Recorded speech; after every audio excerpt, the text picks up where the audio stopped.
Hello दोस्तों, कैसे आप सभी। आशा करते हैं आप सब बहुत अच्छे होंगे। एक बार फिर से स्वागत है आपका मेरे यूट्यूब चैनल पर देवभूमि उत्तराखंड के देहरादून शहर से। तो आज का वीडियो है दोस्तों जो मैं स्टार्ट कर रही हूँ। बच गया है 1:45 और मैं बनाने जा रही हूँ खाना भी। तो दाल छोंकूँगी, मेरे पास छोले हैं, मैं उन्हें छोंकूँगी, चावल बनाऊँगी, रोटी बनाऊँगी और मीठा बनाऊँगी क्योंकि आज है ट्यूसडे और ट्यूसडे को मेरे ससुर जी खाते हैं मीठा, तो उनके लिए मीठा बनाऊँगी। और जो आज का वीडियो बनाने का सबसे बड़ा मुद्दा है वो है ये, जो हमारा यूके ट्रिपल एस सी का LT का एग्ज़ाम हुआ था, पेपर हुआ था। इतना गंदा जो था पेपर आया था, क्या पूछिए मत। हमने तो खैर उतने हिसाब से मेहनत नहीं की थी क्योंकि नहीं हो पा रही थी मेहनत, क्योंकि रिस्पॉन्सिबिलिटियाँ जो है घर की ज़्यादा थी। इस वजह से तैयारी उतनी बहुत अच्छी नहीं थी जितनी और लोगों की थी। तो मतलब पेपर जो था, सिलेबस उन्होंने इतना बड़ा दे दिया था। पहले जो सिलेबस था उसके अकॉर्डिंग सिलेबस ज़्यादा बड़ा था और उन्होंने चेंज भी कर दिया था और पेपर भी जल्दी कर दिया। और पेपर एग्ज़ाम हॉल में गए तो देखा, मतलब खोपड़ी हिल गई कि मतलब दिया तो दिया क्या है ऐसा। रीजनिंग हम भी इतने सालों से पेपर देते हुए आ रहे हैं, इतने गंदे क्वेश्चन दिए थे रीजनिंग के, इतना गंदा दिया था। क्योंकि इससे पहले भी हमने रीजनिंग का जो टॉपिक था वो दिया था, तो उसमें मतलब हमारे जैसे 10 में से 5-7 नंबर तो आ ही जाते थे माइनस मार्किंग करने के बावजूद भी। जबकि हम जैसे को तो नहीं बोलूँगी, मेरी तो मतलब मैथ्स बिल्कुल वीक है। लेकिन उसके बाद भी अगर 10 में से आपके 5-7 नंबर आ रहे हैं, 6-7 नंबर आ रहे हैं माइनस मार्किंग के बाद, तो अच्छी है, अच्छा था मतलब। तो मतलब फर्स्ट पेपर में तो पैडागॉजी दिया था, आयोग दिए थे, NCF दिए थे और आपका NVS KVS ये वो पता नहीं क्या क्या चीज़ें दी थी। तो मतलब वो पढ़ पढ़ के गए थे, मतलब इतना सारा पढ़ा था कि कुछ तो मतलब हाथ आ ही जाए इस बार करके, क्योंकि मेरा ये लास्ट अटैम्प्ट था। मैंने कई बार बताया भी है कि मेरा ये लास्ट अटैम्प्ट है। तो सभी लोग निराश है, एक मैं ही नहीं हूँ, सभी लोग निराश है क्योंकि मैंने बहुत सारी वीडियोस देखी हैं। तो सभी लोगों का जो पढ़ने वाले बच्चे भी हैं, जो उनमें से ऐसे लोग भी हैं जो वीडियो बनाते थे, मतलब ब्लॉगिंग भी करते हैं साथ साथ में, पढ़ाई से रिलेटेड ब्लॉगिंग।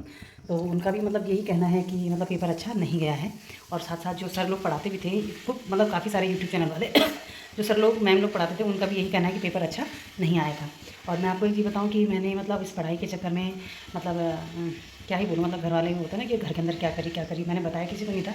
खैर जानने वाला भी यहाँ घर में कोई नहीं है मेरे ससुर जी के अलावा। और बाकी मैंने बाहर किसी को भी नहीं बताया था कि मेरा इस बार पेपर है करके। मेरे हस्बैंड को था, मेरे बच्चों को था कि हाँ मम्मी का एग्ज़ाम है। और क्या ही बोलूँ, मतलब कहने लायक कुछ बचा ही नहीं है कि, क्योंकि देखिए एज इतनी हो गई है, क्योंकि देखो हर कोई आपकी प्रॉब्लम बात को नहीं समझ सकता है। यही है कि हाँ पढ़ रही थी क्या हुआ नतीजा, इतने सालों से पेपर दे दिए क्या हो गया। मतलब ये भी मैंने सुना है कि इतने सालों से पेपर दे दिए क्या हो गया, जो अब पेपर देगी पढ़ाई करेगी करके। तो इस चक्कर से मतलब ताने बाने सुनने ना पड़े, इस वजह से मैंने बताया भी नहीं था, अपना चुपचाप पढ़ती थी, अपना काम निपटा के।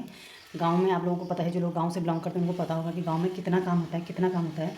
और जब से रोपाई लगाए तब से आज गए मैं खेत में, तो उसमें मतलब घास उड़का इतना सारा चारों कोनों में। तो धूप भी लगी थी, तो उस धूप में ही मैंने, क्योंकि मैं खेत में चली गई, मेरी आदत ऐसी है कि जिस काम के पीछे मैं लग जाऊँ, बारिश हो चाहे धूप हो। कई सारे लोग तो मतलब मोस्टली लोग तो ये करते हैं कि फेस को अपना मतलब ख़राब नहीं होने देते हैं, क्योंकि वाकई में धूप से चेहरा ख़राब होता है। तो मैंने तो कभी इस चीज़ की परवाह भी नहीं करी और नहीं करती हूँ जब मैं काम पर उतर आती हूँ। तो आप देख सकते हैं मेरे फेस में इतने दाने से झाइयाँ, ये पूरे निशान निशान हो गए, क्योंकि मैं उतनी केयर नहीं करती। मेरे लिए मतलब काम ही सर्वोपरि रहता है, ये पता नहीं क्यों मेरा नेचर ही ऐसा है। तो पढ़ाई की तो मैंने, आप लोगों को यकीन नहीं आएगा, मैंने अपने बेटे को ट्यूशन तक नहीं भेजा उस चक्कर से, स्कूल भेजा। और जब मतलब रहता था कि हाँ आज पढ़ाई नहीं होगी, आज कुछ एक्टिविटी है, ऐसा है वैसा है, तो बेटा बोलता था मम्मी पढ़ाई तो होती नहीं, तो मैं बोलती थी चलो छोड़ो मत जाओ, क्योंकि मुझे फिर सुबह सुबह बर्डन, काम का बर्डन, फिर दिन में लेने जाओ। फिर इस वजह से मैं कभी कभार अगर स्कूल जाने का मतलब अगर पोस्टपोन करना मतलब छोड़ना होता था कि छोड़ो नहीं जाते आज, तो नहीं भेजती थी। प्लस मैंने उसको 1 अगस्त से ट्यूशन नहीं भेजा था, क्योंकि स्कूल से आते ही फिर उसे ट्यूशन भेजना पड़ता था, क्योंकि मेरा आधा टाइम तो सुबह का काम करने में निकल जाता था। फिर यह है कि आओ 2:30 बजे आओ, 3 बजे तक खाना खाओ, फिर 3:30 बजे भागो। इसलिए मैंने फिर 3:30 बजे जाने के बाद फिर 3:30 बजे मैं छोड़ने जाती थी, 4:30 बजे उसे लेके आती थी, मतलब 4:30 बजे छोड़ के फिर घर वापस आती थी।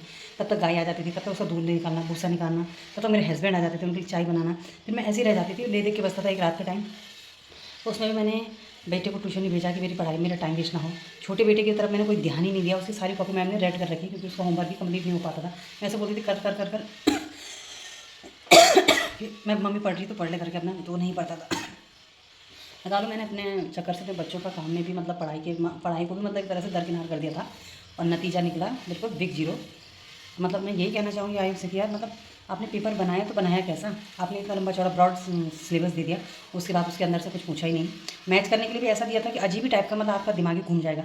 शायद से आज मैं 40 क्रॉस कर जाऊँगी 1 आध साल बाद, ईमानदारी से बोलूँ तो। मैंने इतने सालों से पेपर दिए हैं, मैंने मेरा पेपर देने में टाइम का मतलब इस बार ही ऐसा हुआ है कि टाइम का पता ही नहीं चला। लास्ट का आधा घंटा बचा था जब हमने टाइम पूछा सर लोगों से, क्योंकि वो एग्ज़ाम हॉल में वहाँ जो है वो था नहीं, घड़ी लगी नहीं थी। तो सर लोगों से पूछा तो सर लोगों ने बोला लास्ट के आधा घंटा बचे, और मेरा आधा से ज़्यादा पेपर करना रह गया था, क्योंकि दिमाग इतना उलझा दिया था, मतलब ऐसा दे रखा था कि इतना उलझा सा रखा था उन्होंने कि पूछिए मत। अब क्या ही बोलूँ। अब कुछ लोग बोल रहे हैं कि पेपर दोबारा होना चाहिए, अब जो भी होगा सबके लिए होगा। तो इसी के साथ दोस्तों करते हैं बाय बाय और बनाती हूँ मैं खाना। तेल मेरा गर्म हो गया है, छोंकती हूँ दाल, बनाती हूँ खाना। अब किस्मत में जो लिखा होगा, अब किस्मत के भरोसे छोड़ दिया मैंने सब कुछ, क्योंकि मैंने पेपर को मैच भी नहीं किया। क्योंकि काफ़ी सारे चैनल वालों ने जो पढ़ाने वाले चैनल थे उन्होंने मतलब बताया कि इसका आंसर ये, मतलब जैसा होता ही है वैसा किया, लेकिन मैंने मैच नहीं कराया डर के मारे कि अभी से ये डर ना बैठ जाएगी। बस मैं तो गई बाहर, बस हो गया। मतलब अब लाइफ जो है बिल्कुल एक तरफ से देखो बुझ जैसी गई है। अब मतलब इस क्या ही बोलूँ, मैं कुछ नहीं बोल सकती। तो करती मैं वीडियो को बंद। तब तक आप मिलते हैं आपसे नेक्स्ट वीडियो में, तब तक take care and bye bye.